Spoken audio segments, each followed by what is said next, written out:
வரவேற்புரை. கனவு மெய்ப்பட வேண்டும். இது எட்டயபுரத்து கவிஞனின் ஒரு அற்புதமான வார்த்தைகள்.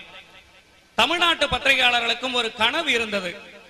மற்ற மாநிலங்களின் தலைநகர்களிலும் வாய்ப்பு கிடைத்தோர் வெளிநாடுகளில் செல்கின்ற பொழுது அங்குள்ள பிரஸ் கிளப் எனக்கூடிய பத்திரிகையாளர் மன்றங்கள் கம்பீரமாக அடிப்படை கட்டமைப்பு வசதிகளுடன் மிக சிறந்து விலகிக் கொண்டிருக்கின்ற நிலையிலே நாம் ஒரு ஓட்டு கொட்டகையில் 400 சதுரடிக்கும் குறைவான ஒரு இடத்திலே நாம் முடங்கி கொண்டிருக்கின்றோமே.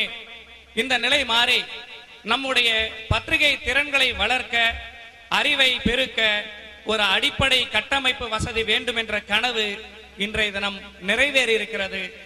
இந்த கனவு கட்டிடம் நிறைவேறிய தினத்தில் கனவு காணுங்கள் என்று இந்திய இளைஞர்களுக்கு எழுச்சிமிகு உரையை கொடுத்த மாபெரும் மனித நேயர், அறிவியல் விஞ்ஞானி, ஆற்றல் மிகு குடியரசுத் தலைவராய் நமக்கு இந்த தேசத்திற்காக அர்ப்பணித்திருந்த நமது முன்னாள் குடியரசுத் தலைவர் மேதகு டாக்டர் அப்துல் கலாம் அவர்களை வருக வருக என்று வரவேற்கிறோம்.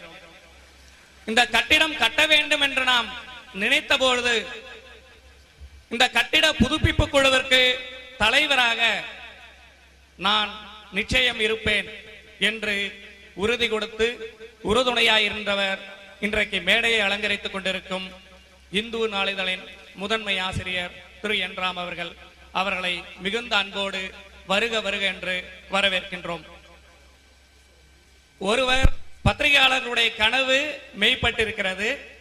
இந்த தேசத்தை எழுச்சி மிகு வல்லமை மிகு நாடாக கனவு காண இளைஞர்களை அழைத்தவர் திறந்து வைத்திருக்கிறார்.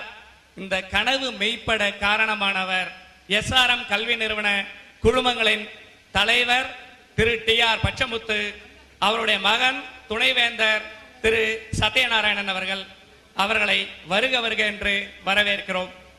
இந்த நிகழ்ச்சிக்கு வருகை தந்திருக்கக்கூடிய முன்னோடி பத்திரிகையாளர்கள், பத்திரிகை அதிபர்கள், பத்திரிகை ஆசிரியர்கள், அரசியல் பிரமுகர்கள், காவல்துறை அதிகாரிகள், ஆன்றோர்கள், சான்றோர்கள், என்னுடைய இனிய நண்பர்கள், பத்திரிகை துறையை சார்ந்த